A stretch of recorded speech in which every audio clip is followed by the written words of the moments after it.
Bonjour.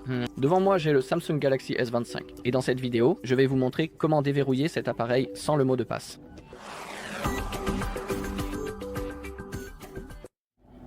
D'accord. Pour commencer, je précise aussi que vous ne devez essayer de déverrouiller que votre propre téléphone et jamais celui de quelqu'un d'autre, car cela pourrait être un délit et c'est aussi contraire à l'éthique. Gardez donc cela à l'esprit.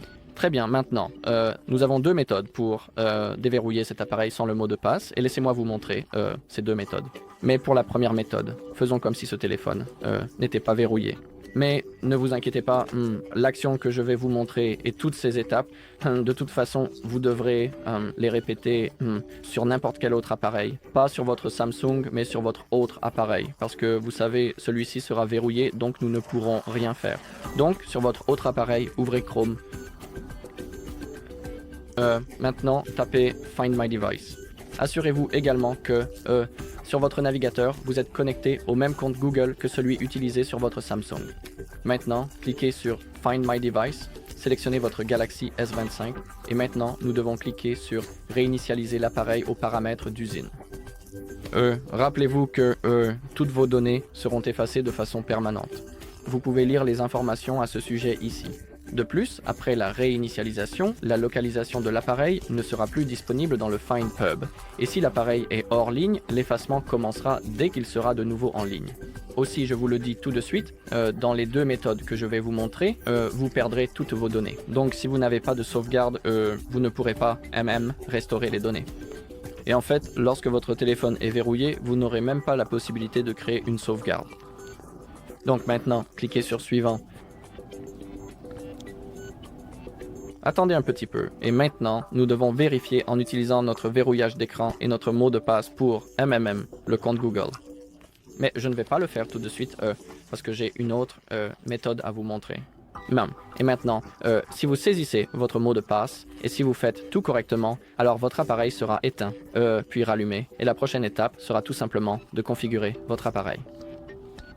D'accord. Et maintenant, la deuxième méthode, comme je vous l'ai dit. Et pour cette méthode, nous allons utiliser le mode de récupération. Et aussi, pour accéder au mode de récupération, nous devons brancher notre téléphone à un PC ou un ordinateur portable. Vous pouvez aussi utiliser un MacBook. Ne vous inquiétez pas, cela fonctionne sur macOS et sur Windows. Alors, prenez le câble USB-C et maintenant branchez votre appareil à l'ordinateur. Ici, ce n'est pas important, nous pouvons cliquer sur Refuser. Et maintenant, si vous voulez, maintenant aussi verrouillons l'appareil. Donc, si vous voulez éteindre normalement l'appareil, alors lorsque vous avez le verrouillage d'écran, eh bien vous devrez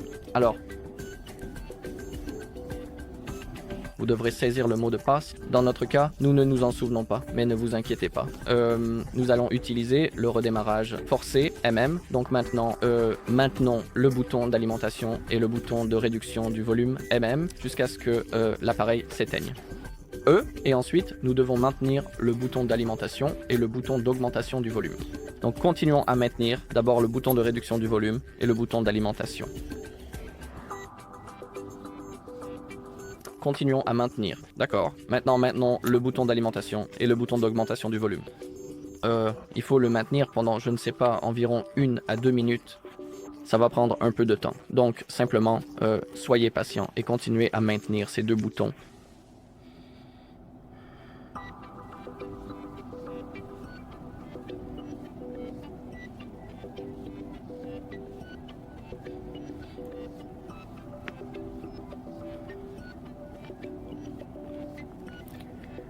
Continuez à maintenir, ne vous inquiétez pas, ça va prendre un peu de temps, mais c'est nécessaire.